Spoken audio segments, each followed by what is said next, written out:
For today's Food Friday, I am going to recreate this recipe. This looks so good. So my mom and I won some prizes over the weekend, and she won from Sunset Gourmet, which is like a food company.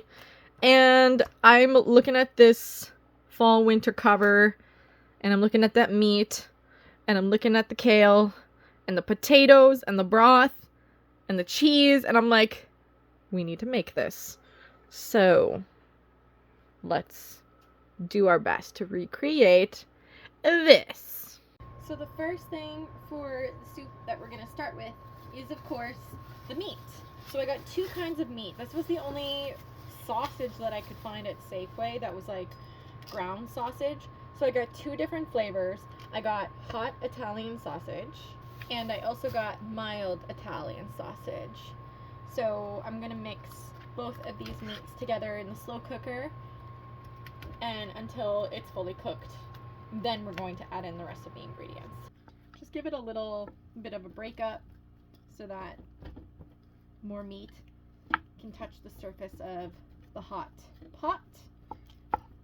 And yeah, however long it takes to fully cook it. Just don't squish it into too little of chunks, because we want it like kind of big enough so that when you get a spoonful, you have a nice chunk of meat. It's not like completely blended into just a liquid soup, you know what I mean? Like, you want a nice decent chunk. So for now, I think this will be nice size to start cooking. I'll see you in a little bit. So I just want to quickly mention as well that because the sausage is pre-seasoned, I'm not adding any spices in this. I'm just cooking it as it is.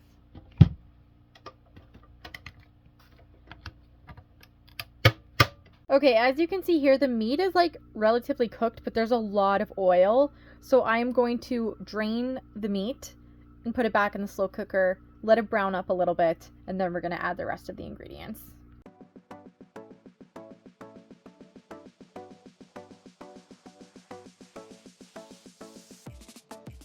Now that the potatoes are pretty much cooked, we're going to put them now in the slow cooker. Okay, so we are actually going to use that water and put that in. No, don't strain them. We're going to actually put the whole thing in. There's not a lot of water, so it's actually perfect. It acts as a thickener. Yeah.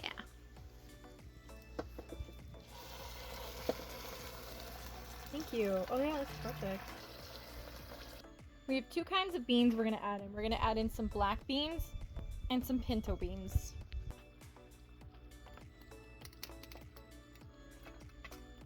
Wait, should I drain them? Maybe I should have drained them. Is there even anything to drain? Okay. Now we're gonna add cream. I think I'm gonna use the whole thing. I don't know. And we also have two broths. Well, one's no salt added chicken, and one is just chicken. What? No salt? Yeah, I didn't know. Oh, really? But they were different ones that I was looking for, I think. Oh yeah, just add the whole thing. Next time he comes, he says... For sure a whole one of these. For sure one full.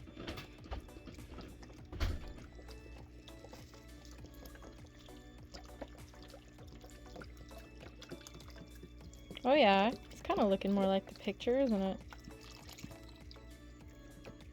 We may only need one, I don't know yet. Okay, let's give that a good stir, and then while this all heats up together, we're going to chop the kale into very small pieces. We're going to chop up kale, finely chop, some red pepper, and some onion. Not the whole thing, obviously, just like a good portion to what you're making. Let's go do that. We did a taste test, and it needs salt and pepper. Okay, so now we're going to fry up some garlic with onion and then toss that in the soup.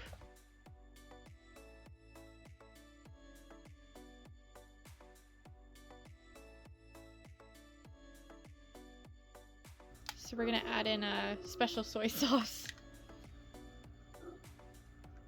One or two, haven't really decided yet. So with kale, you can use kitchen shears and just cut it into very small pieces. And you can use a couple leaves. I'm gonna probably do like 2 or 3. So after further testing, I think it would be good to add some Parmesan cheese into the soup and then serve some on top. Like, look, already that very much looks like the picture.